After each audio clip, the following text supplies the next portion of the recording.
Hey there, CEOs. Thank you again for joining me for Modern Blacks Today in Black History Podcast, where we are featuring Black business owners that you need to know. I am here today with Myrna Lainé-Hyppolite, owner of Empower Financial Wellness, which helps high achieving women remove the overwhelm from managing their finances, build wealth, and learn the steps to confidently invest in stocks. Myrna, thank you so much for joining me today. How are you? Good. Well, thank you so much for having me, Nicole. I'm really happy to be here. I appreciate it. So I want to dive right on in. And I guess we can start with the basics. Why did you start Empower Financial Wellness? Okay. Well, I started Empower Financial Wellness about the end of 2020, but really started to tell people about it in 2021. Okay. And I founded the business because what I found is that a lot of acquaintances, friends, family members, women, had assets, were in particular unions, found themselves being in a situation where the love of their life, becomes their worst nemesis, and come out of 20-year 10-year union with nothing to show for it out on the other side, because they weren't aware of what they had. They weren't managing their money. They didn't have that overall awareness. And I've also dealt with a lot of women where investing was not necessarily their thing. They're intimidated. They feel terrified. It's like, oh, I'm going to lose my money.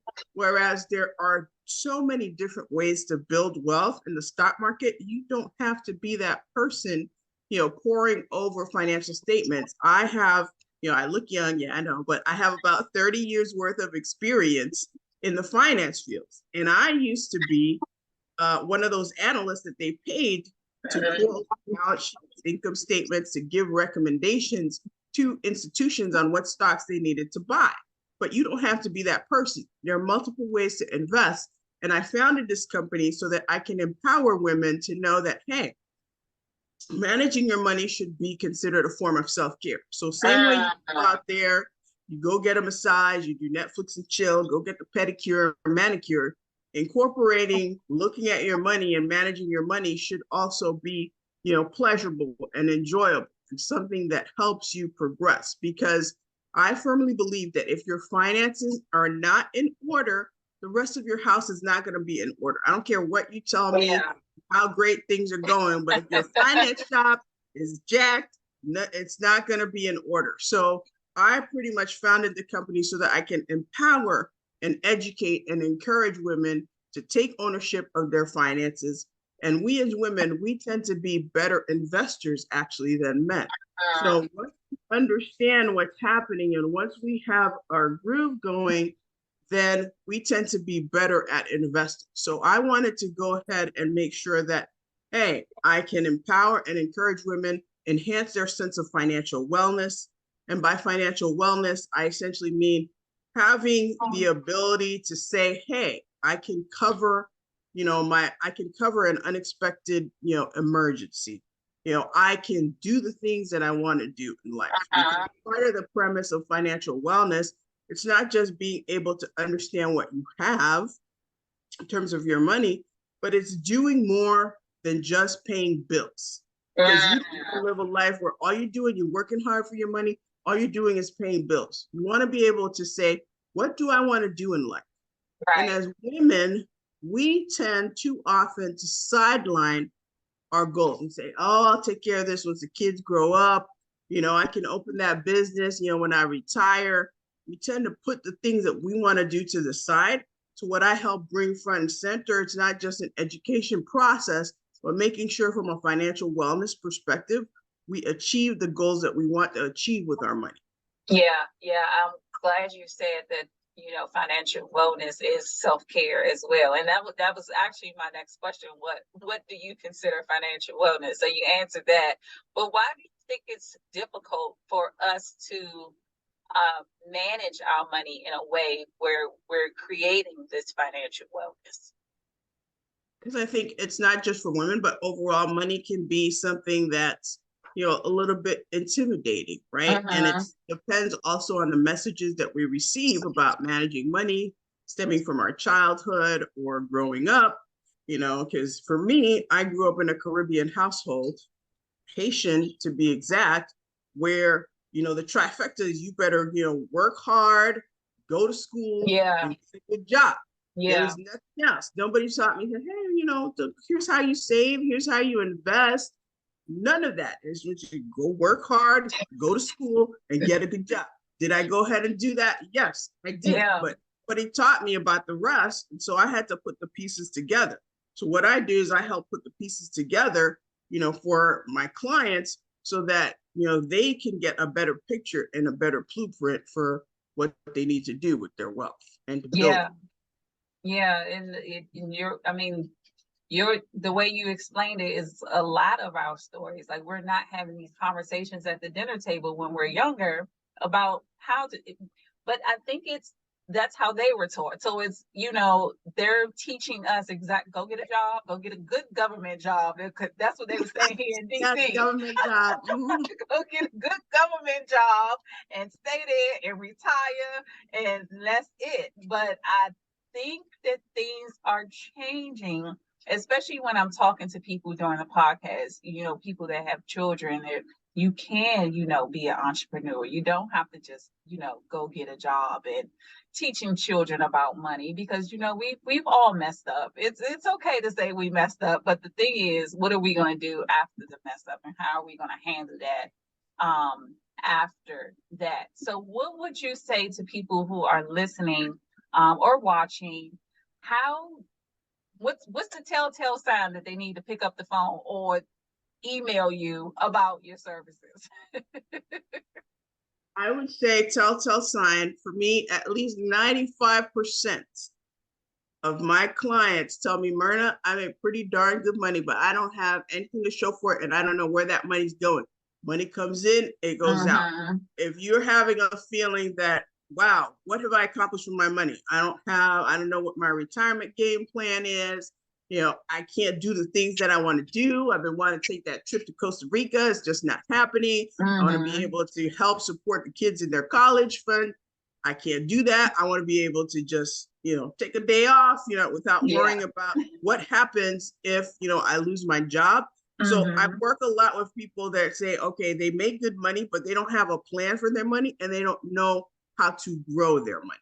So I help people essentially find their own money, because a lot of times, if you really, and through the methodology that I use, if you really look at, where your money is going, you'll find a lot of pockets of what I call money leaks. So one example for, a lot of my clients, they have subscriptions, right?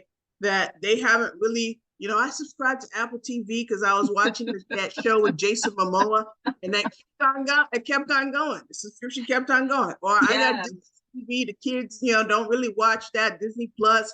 Or I got, Netflix. I got, this gym membership that, pre-COVID, I said I was going to use it when they came back, but I never did. So all of those are money leaks. And this is where you need to look at and examine. It's like, do you really need those subscriptions? Can you get that money and go direct it to savings? So not understanding and having those money leaks are an issue, and also not understanding where your money's going. Because one of the exercises that I have my clients do is we go through 3 months worth of their bank statements and credit card statements, and we go through that detail, and it will reveal exactly where their money's going. Because they're like, oh, I didn't realize I was shopping that much on Amazon, or wow, I didn't realize that I was going out with the girls, COVID, the restrictions are lifting a bit, and people are more free, vaccinations. I've been going out more with the girls, and that's been showing up more like every month. So it's bringing a reality to that situation. And if you don't, you feel like you don't have an organized game plan, because what I help my clients with is, one, finding their own money so that you don't have to go out there and work more to get more money, or have to have a side hustle and bring more money into your business. Find some of your own money, then build an appropriate savings plan, and then invest. Because what people don't necessarily realize is that saving is not going to get you anywhere. Savings might be good to help give you peace of mind. I call peace of mind funds instead of emergency funds. That's good for saving, but you need to be investing to build long-term wealth, whether that's in the stock market, real estate, a business, your business, somebody else's business. That's how we build a legacy for generational wealth. Yeah. I'm glad you said that. And when you said about saving, and that's another thing that was passed down to us, that savings account. And I remember being on a actually, you know what? LaShawn Holland. I saw her in a conference last year, and she said something that when someone says something that just makes so much sense. She was just like, your money is your employee. You're supposed to make that work for you. That's not just supposed to sit there and look all pretty. It's supposed to go out and work. Exactly. And bring money back to you. So how important is a budget? Well, I know that budgeting can sometimes be considered like a 4-letter word, but the reality of the situation is budget is simply a way for you to track the money coming in and the money coming out. Mm-hmm. What that looks like, it varies, because I work with my clients to kind of figure out, okay, what works for them, more of a customized way of budgeting. Some people like spreadsheets. They record the income, expenses, what comes in. Look, I work in the finance field, and I look at spreadsheets all day. The last thing I want to do when I come home is look at a spreadsheet when it comes to my money. Whereas my husband, he's an accountant. He looks at spreadsheets all day, but he wants to look at his money in a spreadsheet. That's his prerogative, but I'm not that person. So you have to figure out what works for you. Is it a spreadsheet? Is it a lot of times I tell my clients, you need to frame it up very simply. And a lot of my clients like the flexible way. Is if your income, 50% of it should be going towards your needs. So that means, your housing, your clothing, your food, 50% towards your needs. Then you have 30% going towards your wants. So going out to eat with the girls, on shopping, whatever, 30% goes towards your wants. And then you have a 20% bucket should be going towards your future you. When I say future you, that includes savings, that includes investments, that includes whatever is going to help improve you in the future. So that's a simple way where clients don't have to worry about, oh, did I spend this $5 here in this bucket? No, they're 50, 30, 20. That could be simple. Then you have apps, free apps, mints. Yeah. Every dollar, those are free. And then you have YNAB. You need a budget. That's a good one, but it's only free for 34 days. Okay. You can use those. And then now don't sleep. The banks actually give you visibility into your expenses. That's free. Hop on, Wells Fargo, Chase, and then they give you a breakout of, oh, this went to groceries. This went to entertainment. You can change the gap. They're not fully right, but they give you a starting point. So you can see month after month what happens with your money. So budgeting is important, and to the extent that it means having a way that works for you to help track the money coming in and going out. Because if you don't understand, if you have more money going out than coming in, that's a problem. If you don't understand where the money's going, that's a problem. So budgeting is simply a way to give you visibility into your money so that you can have more control. And not have your money control you. Right. Nice. Y'all hear this now. She's dropping gems. We got to get our financial wellness together this year. If you haven't already started, we definitely want to do that. Can we talk about retirement planning when it comes to being an entrepreneur? Because I know when a lot of us come from corporate America and someone did all of that for us. So how does it work when you're an entrepreneur and you don't know where to start? When you're an entrepreneur, you have even more benefits, right? Because as an entrepreneur, whether you're doing it as a side gig, whether you're doing it on a full-time basis, you can establish your own retirement account. So you can open a solo 401k and get the benefits, and you can invest more, right, than let's say if you had your individual retirement account or IRA. So you can be doing both and invest in a solo 401k, or also have the full allotment contribution to your retirement account, your individual retirement account, IRA. Nice, nice. So what's one easy tip you can give to becoming financially well? Well, I would say a couple easy tips. One is you got to have that positive money mindset, right? Believing that you can manage your money, that you can get a hold of this, and that you can handle it. So belief is very important. And I'm a finance person, so I'm not a woo person, let's just go abstract, but things like that build your belief, like writing things down, practicing gratitude, affirmations, all that positivity helps attract money to you. So that's a very important piece. But number two, I would say, is starting with the pillar to building wealth, is being able to, yes, understanding where your money's going, but starting with savings, right? Making sure that you have the appropriate amount of savings. So right now, there's been a lot of talks about recession. Is there one? Is there not one? But things are going to look different this year, right? Yeah. So whether or not people call it a recession or they don't call it recession, be prepared. There are layoffs happening. Businesses might be, experiencing some contraction. Just be ready. Set the money aside. 3 to 6 months of what I call your baseline expenses. And when I say baseline expenses, that means if your income got shut down tomorrow, you had no source of income, what are the things you're still gonna have to pay for? You're still gonna have to pay for the roof over your head. You're still gonna have to eat. You're still gonna have to pay the light bill. So putting down those expenses and having 3 to 6 months worth of those expenses. I like a longer period, like 6 months, but 3 to 6 months is at least a starting point. Okay.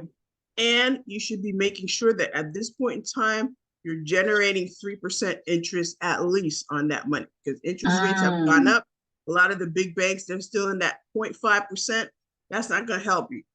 Get at least 3%. If you got to move your money, move your money. There are a whole bunch of online savings accounts, and you can look at the different rates of online savings account at bankrate.com.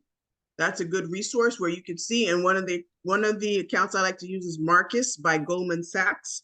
Okay. And they're offering, I believe, 3.2, 3.3% right now on your savings. That's money it's gonna have to sit in your savings, in the event that something unexpected happens, at least generating the maximum interest on. Right. Wow. Thanks for that. Definitely go check out those websites to get those rates up. Check what you're getting now and then compare it to other people. So tell us about your coaching program. Who is it for? What to expect, and all the details. Okay, great. Well, my financial coaching program really geared towards women, but I have taken some couples in the program, because the woman bags her husband, so I've done couples. But essentially, it's a group coaching program where we start off with the basics, and the essential view is to look at, do a financial checkup and assessment. Where are you? You start off with that.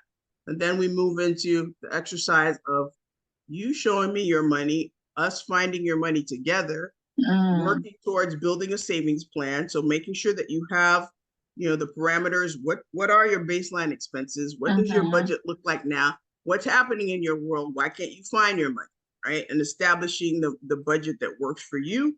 And then we look at investing, right? What are your investment options? What can you do? I teach them, here are multiple ways to invest in the stock market. You don't have to just do it one way, so that they can start engaging. If they're not investing, then they start investing, and we help them with the investing, at least opening an account, understanding what to look for, the different investment vehicles. Okay. If they have debt, and some of my clients do have debt, we formulate a debt repayment plan as part of that. But we also look at goals, right? We put down their goals on paper and say, hey, in light of what your budget looks like, in light of all the debt you have to repay, in light of the money that you need to have in your savings, what do you need to put towards your goals? And putting the money in your budget for your goals is critical, because a lot of times my clients don't even have a fun part in their budget. They don't have anything in their budget. And I'm like, well, when they want to go have fun, what do you go do? Put it on a credit card or something. Doesn't make sense. Yeah. So We have to make sure that that's part of your financial plan. And then at the end of the 12 weeks, they come away with a wealth management blueprint that says, okay, you've worked on X, you've worked on Y and Z. Here's what you still have to work with, so that leaving the program, they can still continue to work with me in checkpoints. But if they don't, they have a blueprint and a roadmap that says, okay, here's what I need to keep working on to enhance and build my overall wealth. So that's a 12-week program. And I'm actually that program, offering that now. And then I also do have, for those who are just strictly interested in investing, because I do have a lot of my clients saying, but I don't need to budget stuff. I just want to know how to invest. Right. I have a group coaching program that's a 5-week program. Okay. That's strictly focused on the basics of investing. So it's really talking about unleashing that inner investor in you. So it's 5 weeks, and we go through the details, walk through, how to open an investment account, do the specifics in 5 weeks. Nice. So all of Myrna's information will be in the comments and the show notes. Click her link, sign up. The one thing that I love that you're promoting in the program is that you're not only teaching, but you're making sure that people are implementing. I feel like a lot of programs, they teach all day, but did you get that done? Like, was it done? Where are you? Like, we want to make sure that we're not only going into these courses and these programs and learning, but we're actually implementing what we're learning. So that's super important. So definitely reach out to Myrna for that. Before we go, as a business owner, we know we need things in our business. So what types of things would you need in your business right now that you wouldn't mind bartering for? Right now, I'm kind of searching for an executive assistant, or let's say a VA rather. That's kind of important. There's a lot of stuff that I want to do, and I work full-time. And I also do my business, on the side. So I need the additional help. So I'm on the market now for a potential VA. I also will need help with, systems, getting my stuff automated. Which is very important, because as you're growing, a lot of times and trying to go evergreen in these programs, having the right systems infrastructure is also very, very important. I agree with you on those two things. So you heard what she said. If you're executive assistant, virtual assistant, you work in any type of capacity with that, and anyone who handles automations and systems, because we need that, because we don't want to spend too much time in we want it working for us when we're not actually there. So definitely comment below, and we'll definitely reach out to you. So thank you for joining me today. I really, really appreciate it. I hope everyone listening and watching learned something.